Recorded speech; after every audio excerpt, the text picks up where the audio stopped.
Fala galera da Max, Paulo Musi aqui para outro Musi Responde para vocês rapidinho. Antes da gente continuar, inscreva-se no canal, ative as notificações para você ficar sabendo sempre quando a gente coloca conteúdo para vocês. E a pergunta que a gente vai responder hoje é: como acontece hipertrofia?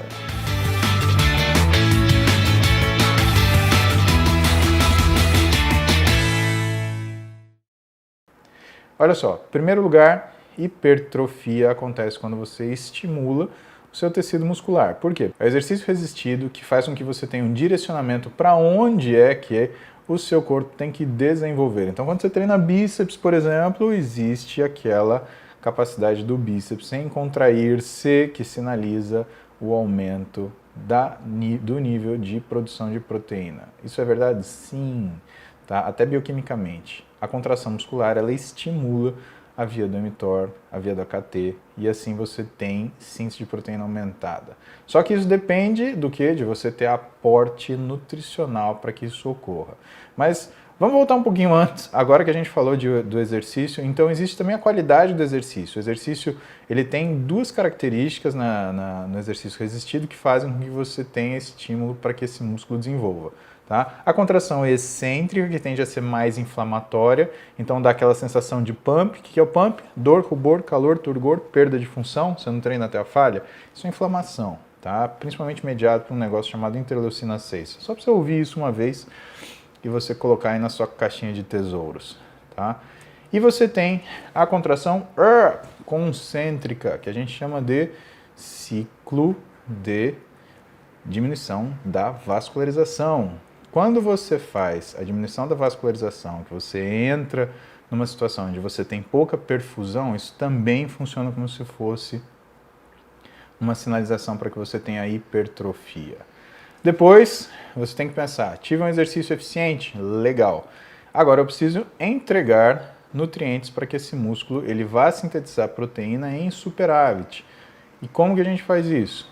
Alimentando-se de forma adequada, né? Suplementando se há necessidade de você sinalizar um aumento maior de proteína, né? E lembra que quem faz músculos em níveis suprafisiológicos acaba tendo necessidade de usar uma suplementação.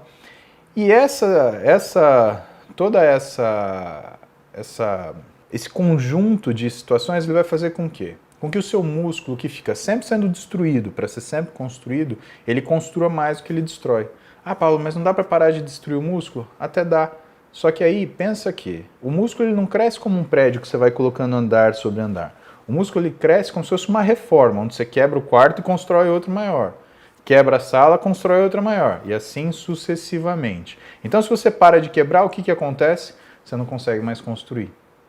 É importante que você entenda isso porque o breakdown, que a gente chama quebra da proteína, quebra da musculatura, lá, não induzida pelo exercício, mas que acontece lá, bioquímica, lá dentro do músculo bonitinho, é necessária que aconteça. Por isso que muita gente fala, porque tem que inventar um inibidor disso, daquilo. Não adianta, você precisa, na realidade, fornecer condições para que o seu músculo ativamente quebre muito músculo e construa muito músculo. É esse equilíbrio que fica um pouquinho deslocado para a síntese proteica que faz com que você ganhe massa muscular. Você tem noção de quanto músculo você consegue fazer por dia? É uma pergunta muito legal essa. Você faz na ordem de 5 a 25 gramas de músculo por dia. Nossa, mas isso não é nada, isso é um scoop de whey. Então, pessoal, só que se você fizer 25 gramas de músculo por dia, no final do ano você terá feito 10 quilos de músculo quase. Que é uma quantidade considerável. A questão é que se você for visitar as referências científicas que falam sobre velocidade de ganho de massa muscular, vocês vão ver que a média anual em atletas é de 2,2 kg de massa muscular. Por isso que os caras do Olímpia têm mais de 30 anos de idade. Porque eles treinam pelo menos há 10, 15, 20 anos, ou seja, eles ganharam nesse período inteiro 20 quilos, uma média de 2,2 quilos por ano, porque eles vivem para isso, são fisiculturistas profissionais. Por isso que é o esporte da paciência, por isso que fisiculturismo é o esporte de velho. Eu sei que vocês vão falar, mas tem gente que é super nova, que está na casa dos 25, 26. Do mesmo jeito tem o Albert Einstein, que escreveu a teoria da relatividade, que ganhou o prêmio Nobel por causa do efeito fotoelétrico, né? Mas isso não quer dizer que todos nós aqui que estudamos física no segundo, terceiro colegial teremos a condição de nos tornarmos Einsteins e escrever alguma coisa que nos faça ganhar o Nobel. Assim como muitos de nós aqui vai treinar durante 20 e 30 anos e não chegaremos num físico que nem de um Arnold Schwarzenegger, tá? Essa é a verdade. E isso eu não estou falando para chatear vocês, estou falando para vocês sempre refinarem o nível de escolha de vocês. Por quê? Porque eu vejo que vocês ficam muito preocupados em tamanho, tamanho, tamanho, tamanho. Gente, o tamanho ele é importante sim, só que um tamanho grande e feio é um feião. E um tamanho pequeno, bacana, é um físico maneiro. E é muito mais legal você optar por ter um físico bom do que ter um físico grande e feio. Entendam isso porque a primeira sensação que a gente tem quando a gente vai fazer musculação, nossa, eu preciso ser do tamanho daquele cara, eu preciso ser maior que aquele cara, eu preciso ser isso.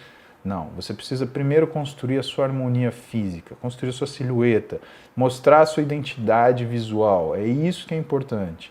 E isso, você começa a gostar do seu físico e faz com que você, aqui, tenha cada vez mais vontade de treinar, de fazer sua dieta, de seguir aquilo que é necessário para você ganhar massa muscular.